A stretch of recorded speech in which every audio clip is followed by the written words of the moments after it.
Hello, Internet Magic Man here from MMOBomb.com, once again bringing you a first look video.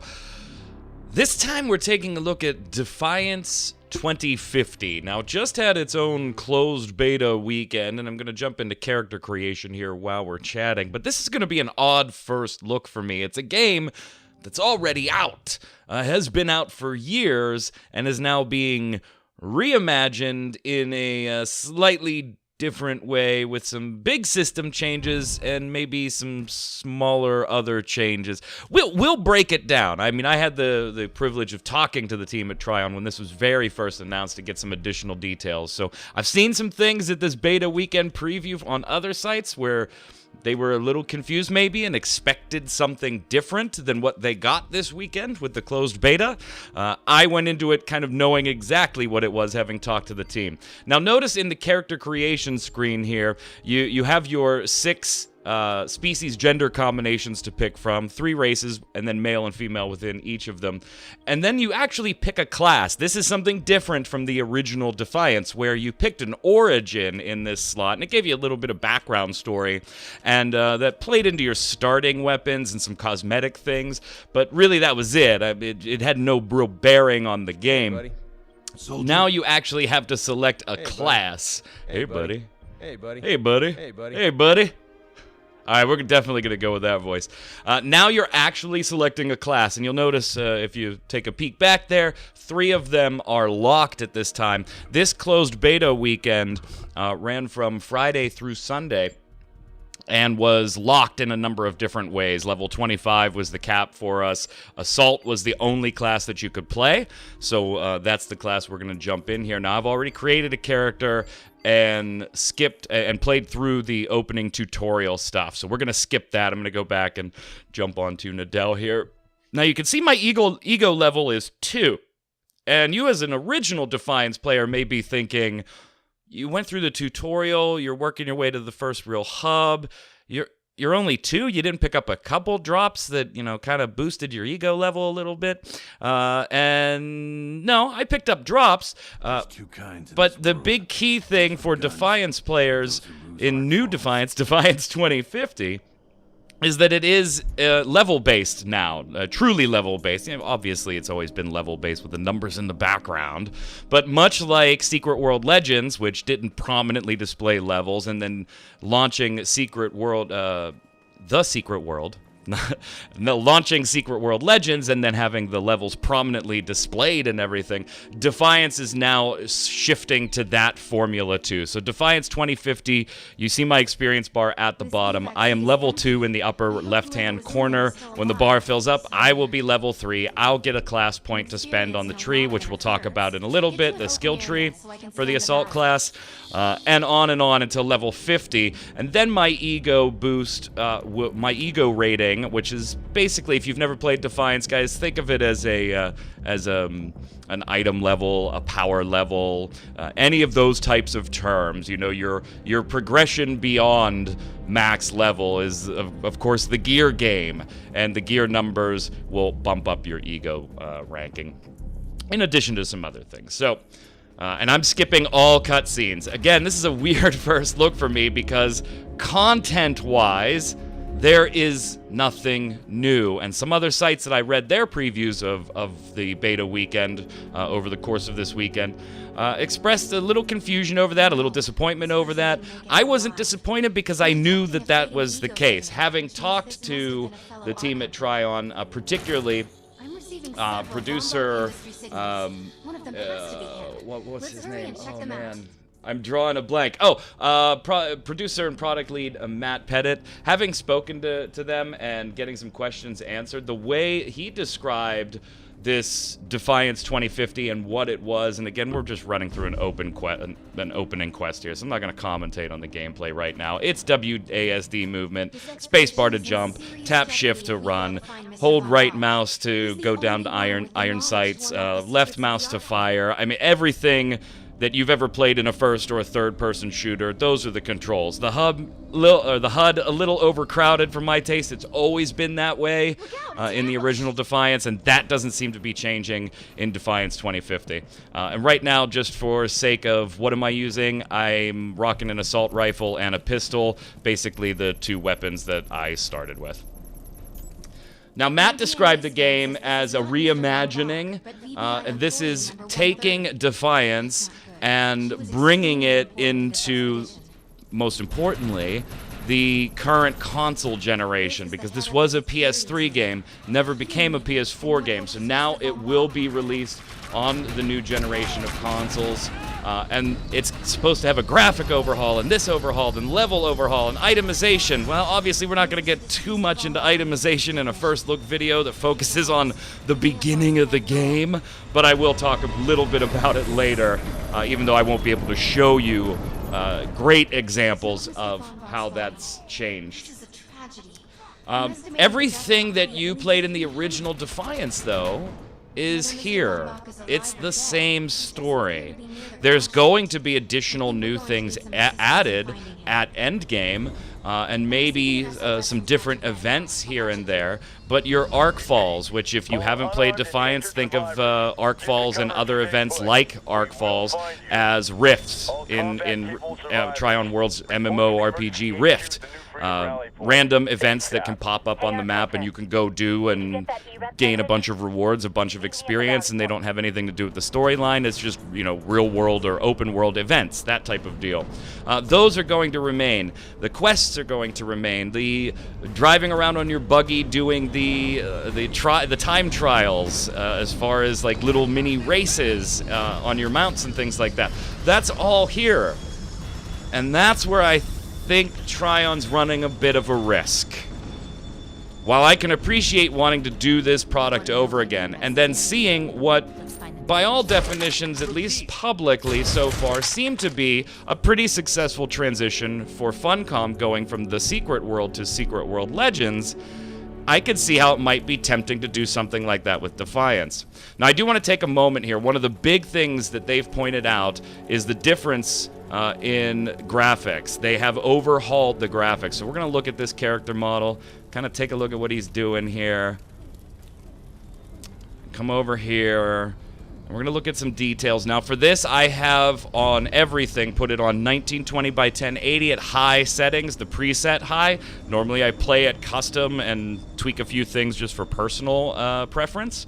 But to ensure an exact match here, I've used the game's in-game high setting so that we can take a look at Defiance 2050 and Defiance and let you be the judge of whether the graphic overhaul is a lot. I have to say, personally, playing Defiance 2050, does the game look better? Yeah. Yeah. Does it look that much better? In some areas, yes. Generally speaking, it's not a huge overhaul. Now, I can appreciate the position Trion was in here when trying to speak to this, because when you say the term graphical overhaul, I mean, I expect night and day, right? And I'm pretty sure you do too when you hear those two terms. Bang, bang. Whoa, yeah, that's a graphical overhaul. What they've done here, I mean, there are some lighting changes, there are some shading changes, there are some texture changes, and it definitely results in a little more detail. And I can understand why they had to do something, because you're going to put this on the current generation of consoles, right? And so we have to do something there. Now, I feel like the team at Trion did an awful lot of work, as far as technically speaking, behind the scenes, sitting at the keyboard doing the work, to make this happen. I think the end result, while you may describe their work as being an overhaul because you don't want to shortchange the amount of work they did, because it is a lot of work just to get, you know, the new shaders operational, new lighting, all these new, these prettied up and polished, a little more polished textures. You don't want to shortchange their work by saying, yeah, we upgraded the graphics a little bit. I think overhaul might be a little overselling, the exact opposite. But if I'm part of Trion's team, I appreciate, you know, how much work that takes. So overhaul, maybe that's a bit much for me, and maybe you're okay with the term. At the end of the day, I will say, yes, it does look a little better. It's just not, you know, I'm not going to be tweeting about, oh my god, it looks amazing, because it just doesn't to me. It's better than what Defiance was, but it's certainly behind some other things. And to be honest, I really wouldn't expect it to be cutting edge unless Trion was backing out of the project fully, redoing an engine, redoing things, and that just wasn't going to happen. I don't expect them to. So I appreciate the improvements. I think Overhaul oversells it just a little bit, but I also didn't expect this to come out looking like, you know, Final Fantasy XIV or some of those games that are just beautiful and jaw-dropping as far as the graphics go. It does look better though. So let's move on. One of the other key differences, the skill tree. Notice, and I'm showing you old footage from Defiance, and I'm labeling it because we're doing side-by-sides and all that fun stuff. Notice the old skill tree in Defiance, the original Defiance. It's just a shit-ton brick of abilities, and you work your way through it as you earn skill points, picking the skills you want. And this was where you kind of established an unofficial class in the original Defiance by picking the abilities. In the original Defiance, the character I'm using here isn't very high level or anything, very high ego level, but I generally catered my abilities going through the skill tree more towards things that like a sniper would use, because I like to rock sniper rifles, kill from afar, and then use an assault rifle when things got into like a medium range from me when they were doing the chase down. And so I would pick the abilities, right? You know, you want the critical damage and stuff like that. And so people use this to kind of proxy into a certain class and cater stats to their playstyle. So you had a great deal of customization as far as what you were doing. That's all now been isolated and stripped a little bit into, since now there's specific classes, you get a tree that you see here just with these specific class abilities, and as you level, you get a point and spend it. And future tiers of those, like you see the big box abilities in the skill tree, those big box abilities are actual abilities that you can use, actives, where some of the smaller ones are passive abilities, stat increases, things like that, or increases to duration, or special perks like faster reload when you're using your sprint ability. Your sprint ability, not me sprinting like you can see on the screen. It's that actual blur sprint ability. So they're locked behind levels. You have to spend 6 points in your tree before you can open up the next tier of big actual abilities. So you have to level up. You'll get that feeling of, oh yay, I got an ability because I leveled. But gone is some of the customization as far as your passives and things that you want to work towards. Yeah, now we're gonna do this quest here, but somebody's already been up here because everything is dead.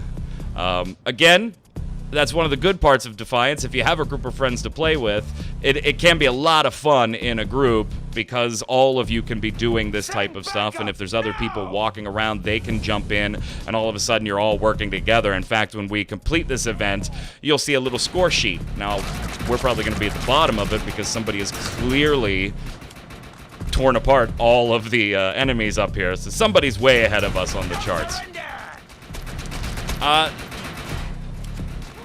So where does the customization come in? Well, there is a ton of things that you'll now be able to do and cater towards the way you play with your weapons. Particularly itemization is a big thing that you hear the Defiance team speaking about, and that is perhaps, to me, the biggest overhaul in the game, not the graphics. The biggest overhaul to me is the itemization.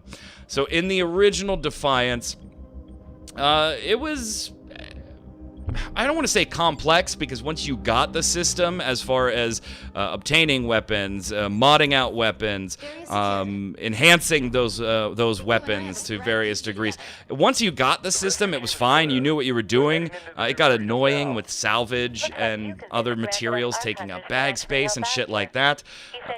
But it was a fairly daunting system, let's say, to get into for a new player.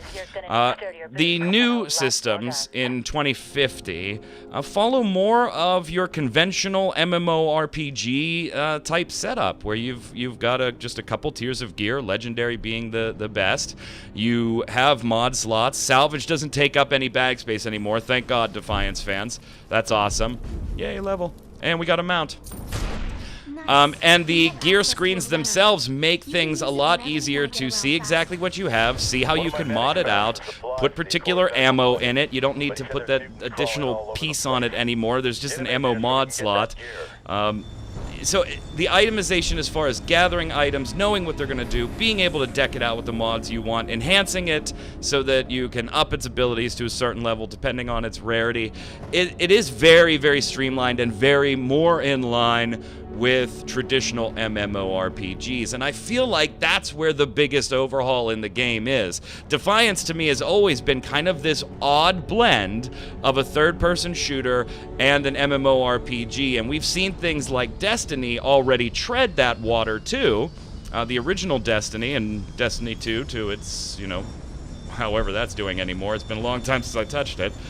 But I think Defiance has always skewed a little more to the MMORPG side, and I think a lot of the changes are pushing it even further to that, closer to the MMORPG side.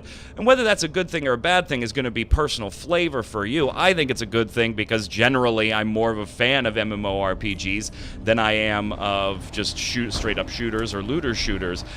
Defiance does still have that odd little spot for me as far as really fulfilling a niche game type that I jones for a little bit and then maybe don't play all that often. Now, we'll see if I play it more often in 2050, and I really, to be honest, I haven't decided whether I want to play it on PC, which is where I always played the original Defiance, or if I want to take this to console and, play it with my buds and my brothers and things like that, and get Havoc nice and angry for those of you that watch the free-to-play cast.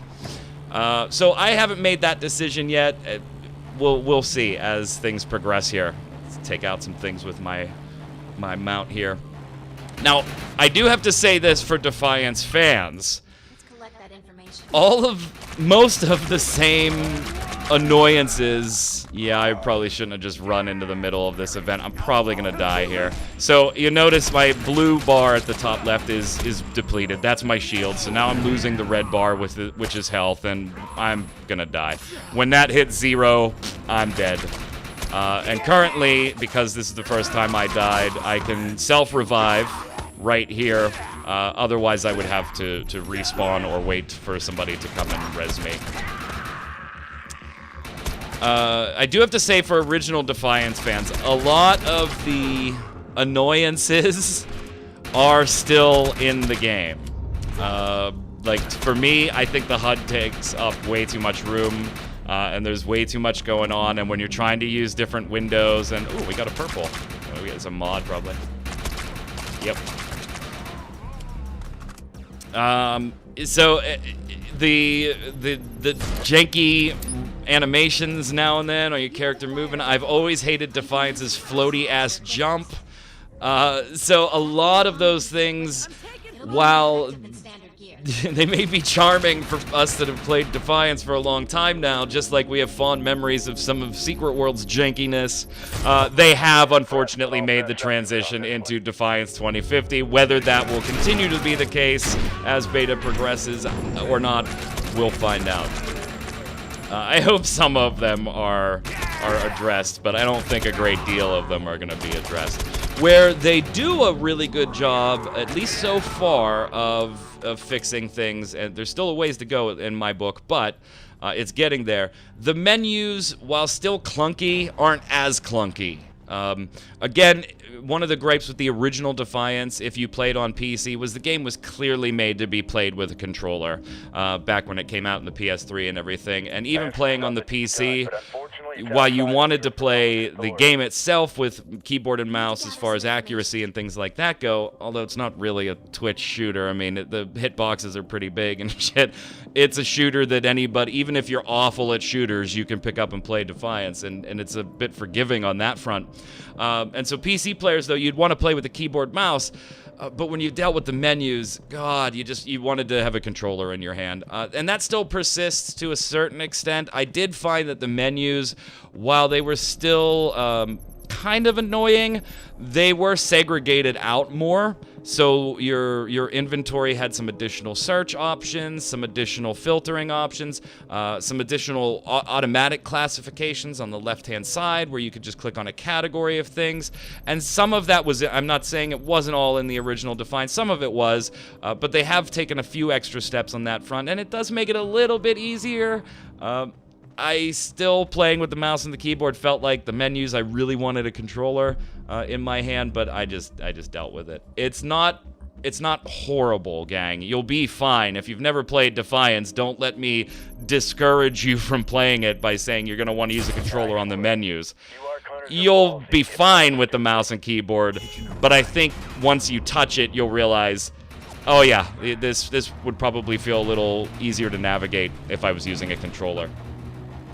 Now, Defiance 2050 will be free to play, and that's another important change in the game too. While we didn't see much of it in this closed beta because the shop and stuff wasn't open, in fact, you can see that in the upper left-hand corner, I keep getting a message sporadically that I have items to claim, but anytime you go to the menu, you couldn't even click on the store, so whatever.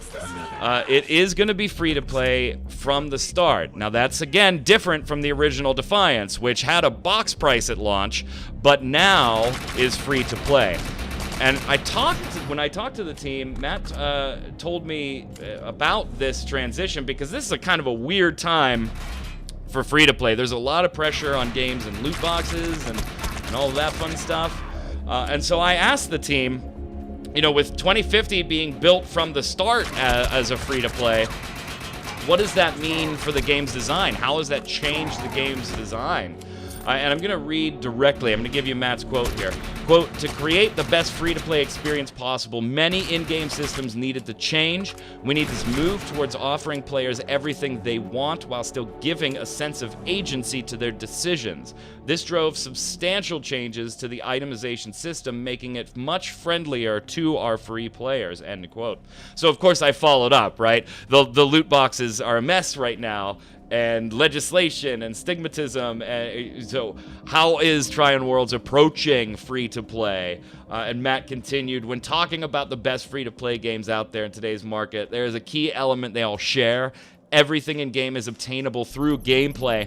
When creating Defiance 2050 from the ground up, this is something that we wanted to be sure to implement, ensuring that any monetization gains players could obtain would only provide a faster route to obtaining that special item, class, or outfit. This philosophy spurred many changes to in-game systems to accommodate the completely free experience. Gone are the days of RNG determining your fate and possibly making a purchase from the store feel like a loss rather than a gain. Defiance 2050 sets out to make sure that if you decide to support the game through the store, you'll never feel disappointed, and it never feels like you're required to do so." I walked away from that question with, they ain't doing loot boxes. I mean, that is a direct swipe at loot boxes, making a purchase that you end up getting disappointed by, you feel like you lost. That it's going to be more in line with boosts and, as Matt said, a faster path towards getting something in-game that you can get in-game already by itself. We'll have to see. You know, we couldn't do a lot of, or any real testing on that in the closed beta here, since the shop wasn't open, so we will have to keep an eye on it.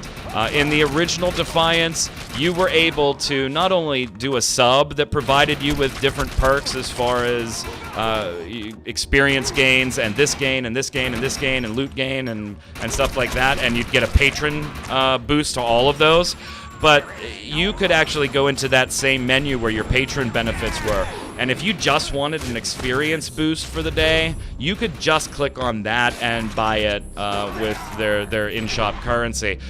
So I kind of liked the menu. It wasn't like go buy a potion, come and drink a potion, and it was just, hey, go to your menu and what things do you want? How many points is it going to take? And go play the damn game. So we'll have to keep an eye on monetization and hold Trion's feet to the fire if they kind of do something they didn't express that they plan to do, or if they end up putting such a grind in to get those items that the purchases feel like they're necessary and absolutely vital to go and get the item or cosmetic or outfit you want. So stay tuned. We'll keep an eye on that. Now, I haven't been talking a lot about the gameplay that you're watching, again, because if you've played Defiance, you have seen all of this. There's nothing new here as far as the quests go. And I want to go back to something we started talking about originally before I got to my little side-by-side comparisons between Defiance and Defiance 2050. I think this is risky for Trion Worlds. I did notice that there is no sci-fi logo on 2050 when I booted up, and when I booted up the original Defiance to get some footage for that, I also noticed that the sci-fi logo was not present at the beginning of that.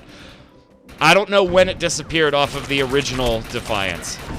I want to say that it was there about a month and a half ago, when I jumped into Defiance with the announcement of 2050.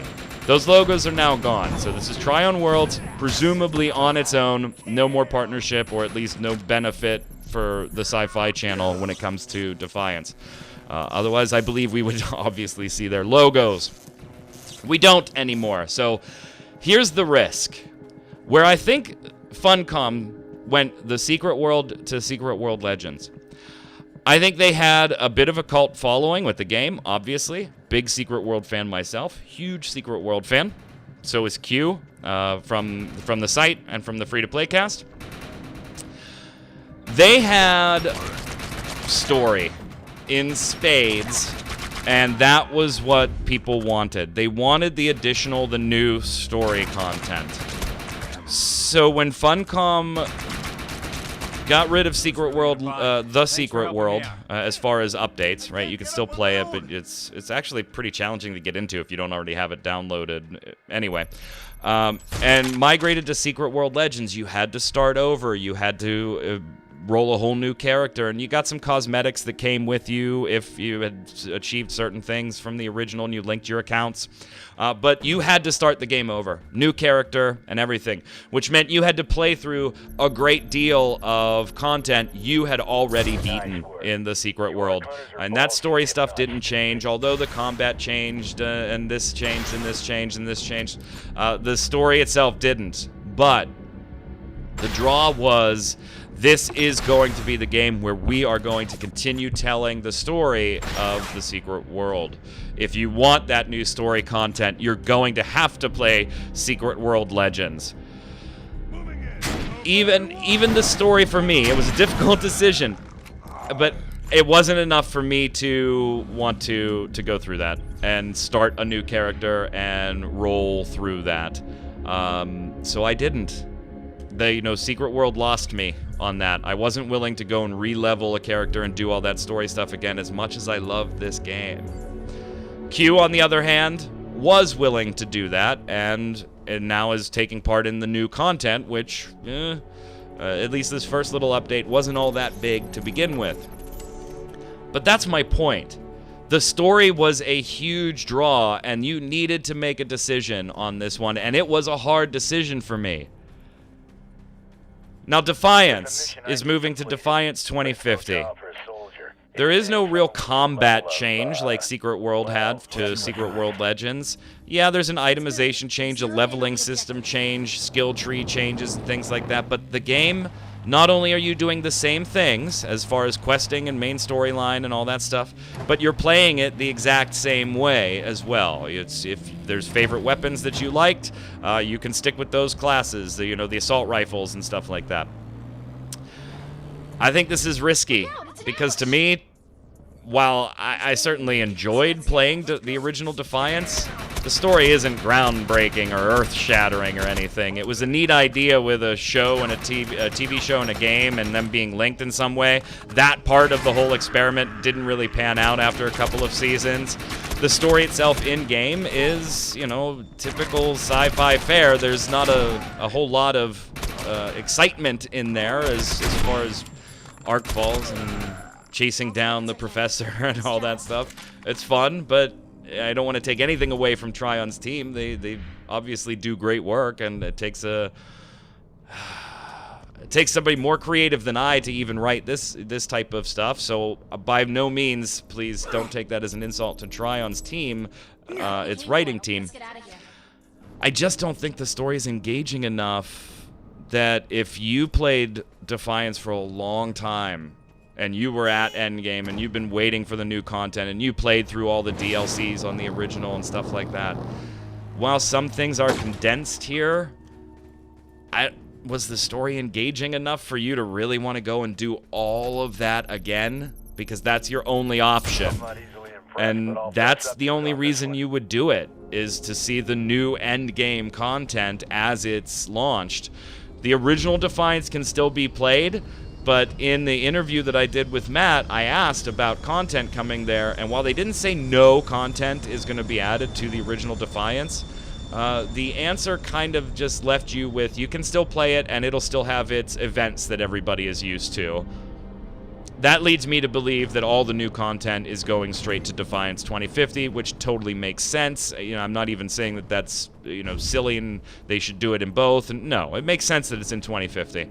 But damn, you can't bring your character. You have to start over, pick a class, and go through all of that again. And I don't think the story's anywhere near as good enough as Secret World for longtime Defiance players to make that decision. Yeah, you'll have the hard-nosed fans that are going to come and play it anyway, and they'll be pissed about starting over, but they'll go ahead and do it.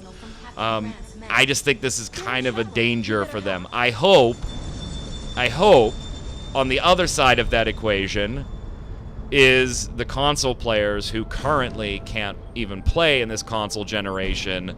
You know, so right now you've got nobody on the console side. If we piss a few people off and they don't come back and play, are we counterbalancing that with a ton of new console players that never played the game before, and certainly haven't played it on this generation of consoles, and so this is their first time into it? It's an odd situation. I really hope it works out for Trion Worlds and Defiance, but we'll just have to see. I will be playing Defiance 2050. But that's only because I didn't get really invested in Defiance. I played it casually, and I was never in danger of becoming like max ego rank or, you know, 6,000 or anything like that. Never in danger of that. It was super casual. So I don't feel like I'm starting over on so much that I just don't want to do it again like I did with the Secret World. So I will be jumping in. Since this was a closed beta weekend and a number of things were limited, we are going to keep an eye on this one while we don't expect any updates that would be earth-shattering. If something does change in future betas as we work our way to launch in a few months here, we will, of course, do a first look update. I don't anticipate that that's going to need to be the case, but I hope you enjoyed this first look at Defiance 2050. I'm Magic Man from MMOBomb.com telling you stay safe, and we'll see you on the servers.